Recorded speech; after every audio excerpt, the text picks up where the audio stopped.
Hi, I'm Dan Weedin. Welcome to This Old House. Oh, hold on. Wait a minute. Maybe this isn't this old house. We're going to talk about that today.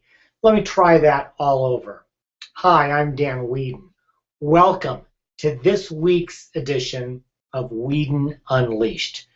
This is where I come into your computer monitor every Monday at noon Pacific time to spend 15-20 minutes in a discussion with you. Oops, I forgot I always forget that. Let me start the question and answer. There we go. It's up. In case we have people on who want to comment or ask questions. This is where I come in every Monday at noon Pacific time, and we're going to discuss the topic of my extra points this morning, or every Monday morning. If you're not getting my extra points newsletter, reach out to me at dan@danweedin.com or go to my website at danweedin.com and sign up. So here we are again this week. It is September 15th. I can't believe we're already halfway through September, down the the backstretch for 2014, and about ready to enter into another calendar year. Hard to believe. And really, what today's topic is going to discuss kind of leads into a series of things that you might be seeing me write about finishing strong. So we're going to talk about that today.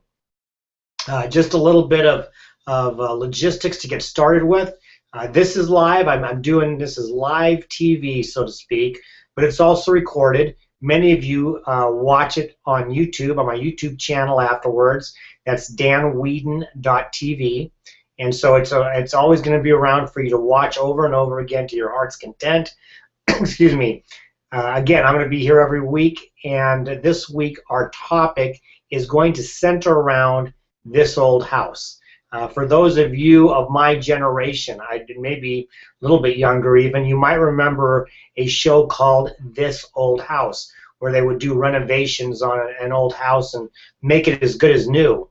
Well, my wife Barb and I really like to watch the HGTV, or the Do-It-Yourself Network. We're not huge renovators. We don't necessarily always work on our home to the extent that those folks do, but we pick up ideas, and so we kind of have fun watching those. And as I was watching one of them this weekend, it dawned on me that here in this situation, this was a house that was dating back into the 1800s. And here was an old home, literally an old home that was being renovated and given a facelift. Many of the unique parts of it were left the same, yet many others were being taken care of and updated. When it was all done, it literally was like a brand new house. It had this energy, it had this vibe, it had this newness about it. So the old home all of a sudden was transformed into something very exciting and dynamic. Well, the reality is that happens in our business life as well. If you are a business owner, an entrepreneur, this might sound somewhat familiar. You get involved into your business, you start growing it, you're excited, things are happening, you're bringing in new clients, everything's great. And then all of a sudden you start getting into this pattern of same old, same old. As you have more clients, there might be more service needs. You're not able to attract and bring in as many clients, and you find yourself stuck doing the routine same thing. You're comfortable, but things aren't really progressing in the same upward dynamic that it had been before. The problem is, just like with a house, if you let a house just kind of continue to be the way it is, it's going to just be the same old house forever. Same with your business. What you need to do is put a fresh coat of paint on it. Just like when we repainted a few years ago, and we'll probably do again, we never put on the same color paint. We always do something new because it's very exciting. It adds some vibrance, and it's a change. When you put a new coat of paint on your business, on your career, it has the same effect. I talked about in Extra Points today that we are doing some work on our house. We're going to probably be switching around where some of the rooms are, specifically moving the dining room around and turning what that was into the living room. We've got some grand plans, and we started working on it. It's actually kind of exciting, kind of fun. But the main reason that we looked at doing that was that we understood that we were not utilizing our entire house.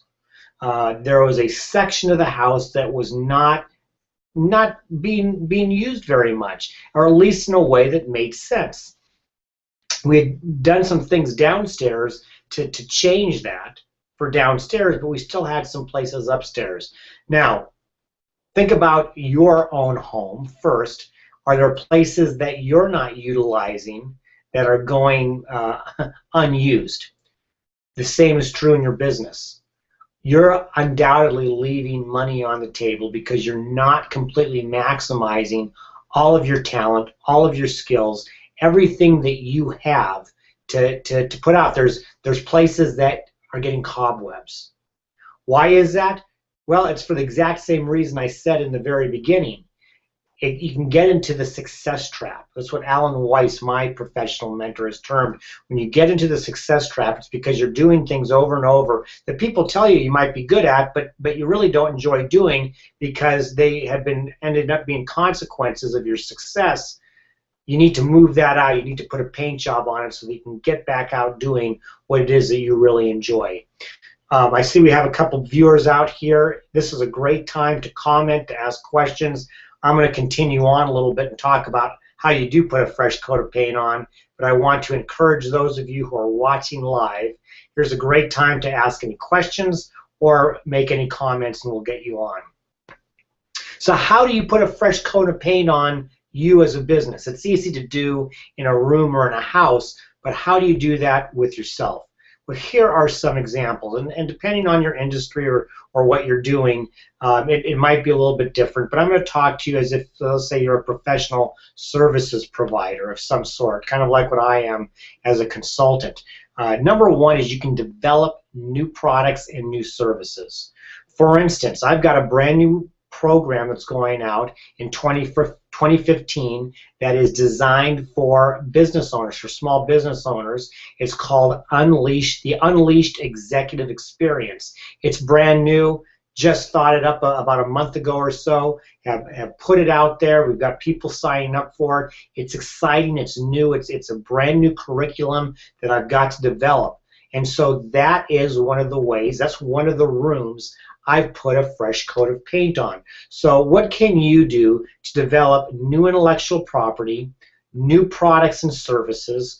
What is it that you can add that you're not doing today? I bet I can tell you that I've been in business 9 years. 75% of my income is now derived from things I wasn't doing 9 years ago.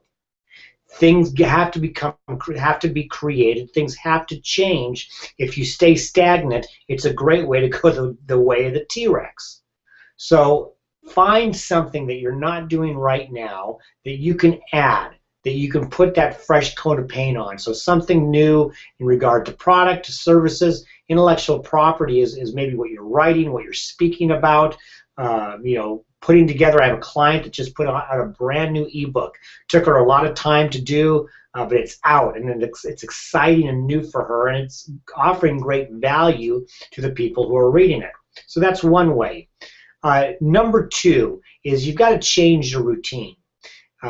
Change is really important. If you want to get into better health, if you want to get into better fitness level, well, you're going to have to change what you're doing.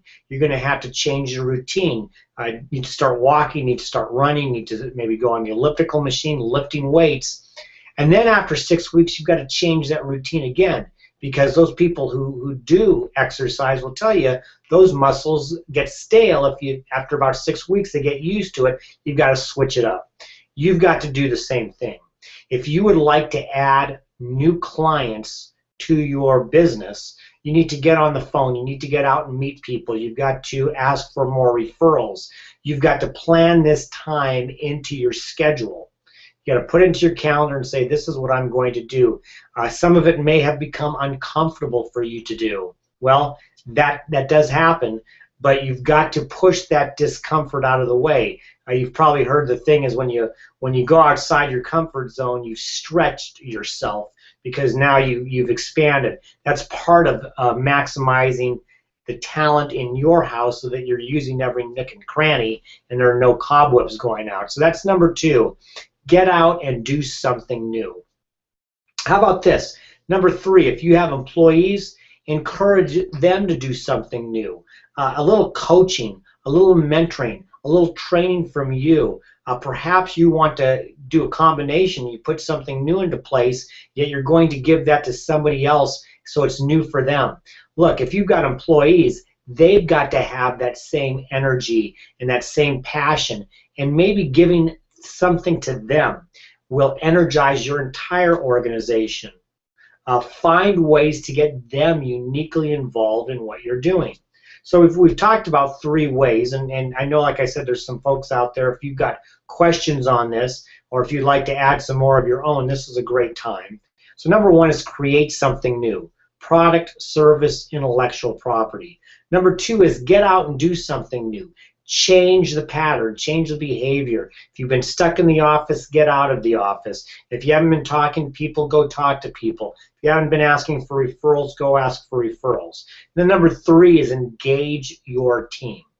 So one of the things in my new program, Unleashed, the Unleashed Executive Experience, one of the things we're going to be talking about is how do we unleash the potential of your employees? How do we stretch them so that you're gaining everything out of them to help your organization, which in turn helps your clients and helps your employees as well.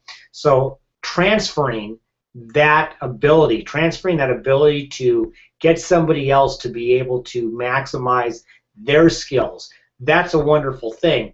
And I truly believe that's part of what your job is as an employer, is to be able to help them to do that. I believe it improves morale. I believe it keeps people at their job longer, and actually maybe turns them into having them look at it as a job, into looking at it as a career. So again, I've got a couple people out there.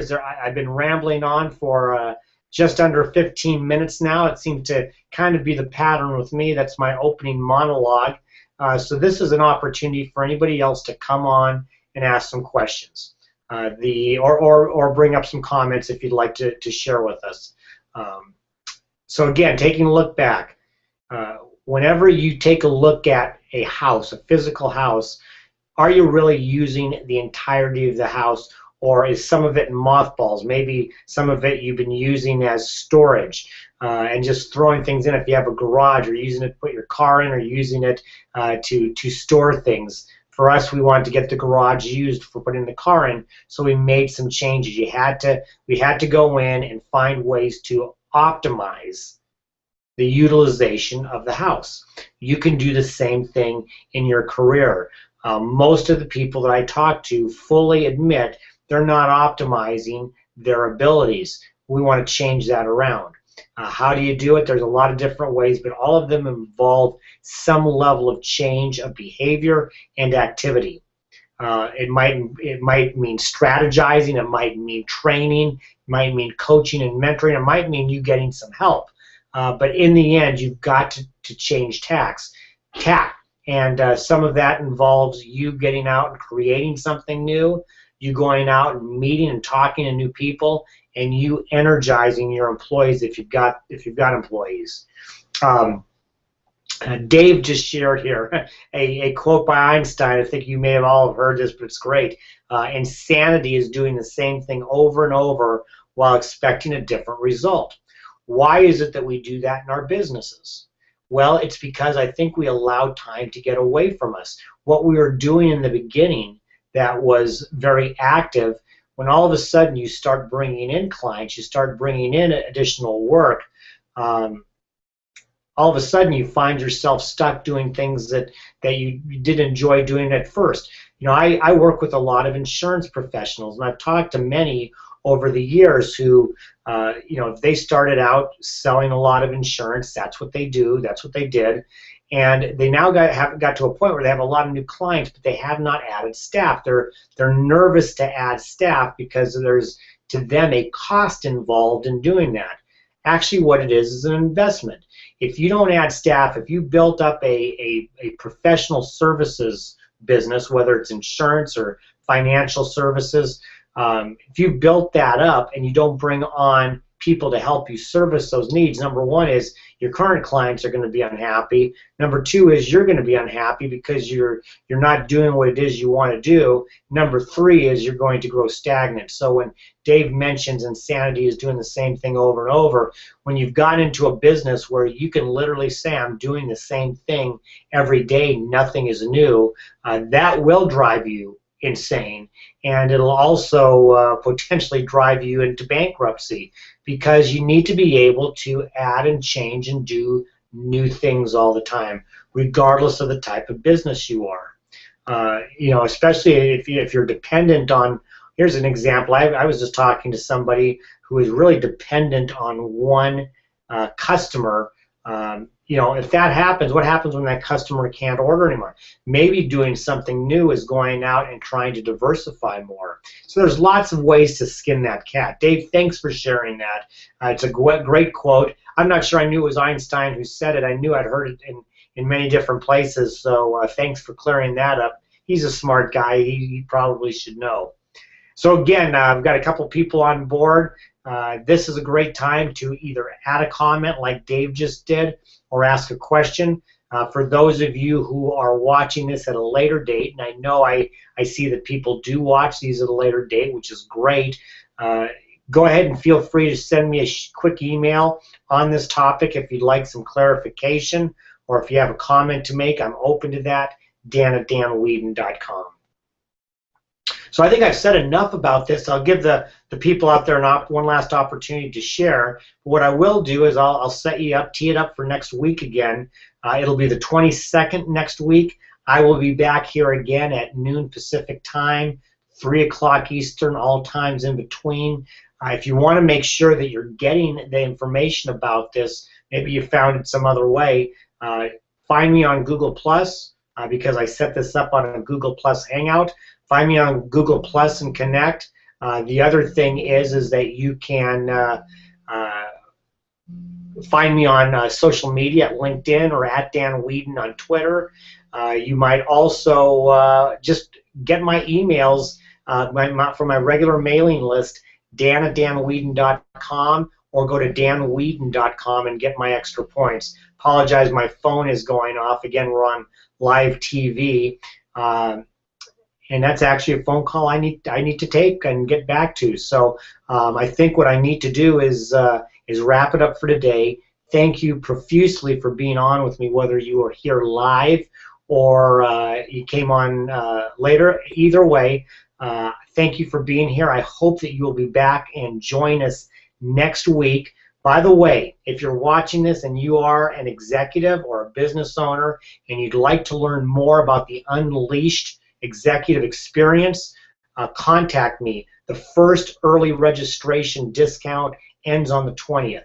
I'd be happy to talk with you about it. Dan@danweedin.com or 360-271-1592. Thanks all for being on. We will see you next week. Have a great week. Ciao.